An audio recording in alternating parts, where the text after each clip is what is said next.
So we're going to be talking about atrial fibrillation. What is atrial fibrillation? So let's draw out the heart real quick.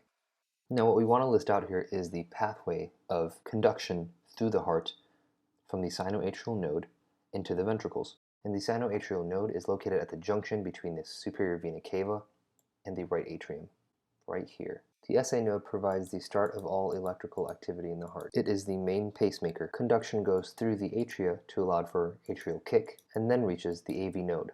The AV node is located in the posterior, inferior part of the interatrial septum. From the AV node, the signal travels into the bundle of His, into the right and left bundle branches, and into the Purkinje system. This system allows conduction to flow through into the ventricles. The reason this system travels through the ventricles to the apex and then to the base is because contraction occurs in this direction for ultimate squeeze out of the ventricles and into the systemic and pulmonary systems.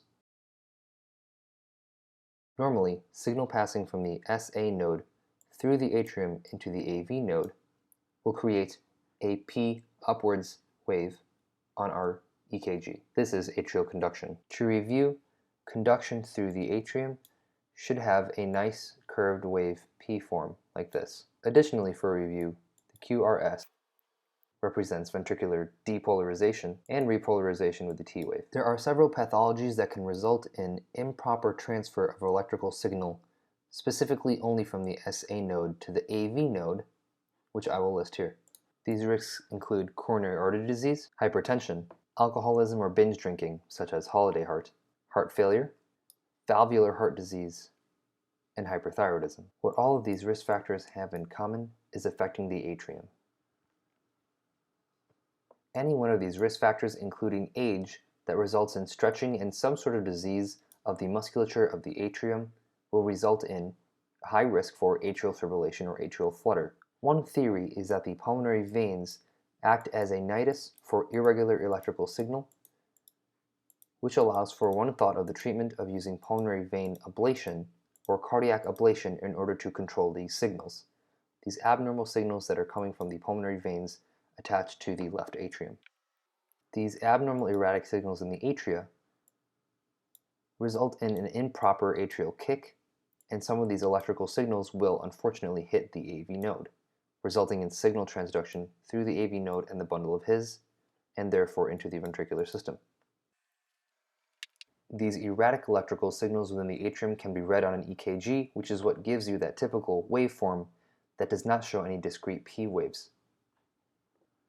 Rather, it looks like an erratic signal of small electrical signals on the EKG rhythm strip, and since it eventually hits the AV node and travels through the ventricular system, you will get a depolarization of the ventricles as seen above.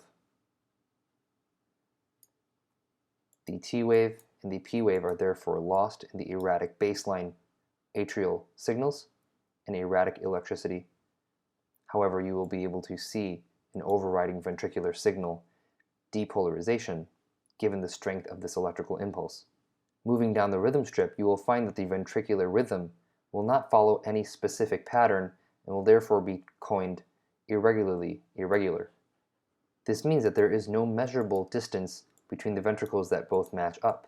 So if you were to look at a rhythm strip on an EKG, if you find that there is an irregularly irregular ventricular rhythm, meaning that 1 does not add up to 2, does not add up or match to 3, think about atrial fibrillation. Now you must be wondering, what determines the ventricular rate? Well, normally it's the AV node that determines the ventricular rate. However, in the event of atrial fibrillation, there are many erratic electrical signals in the atria hitting the AV node.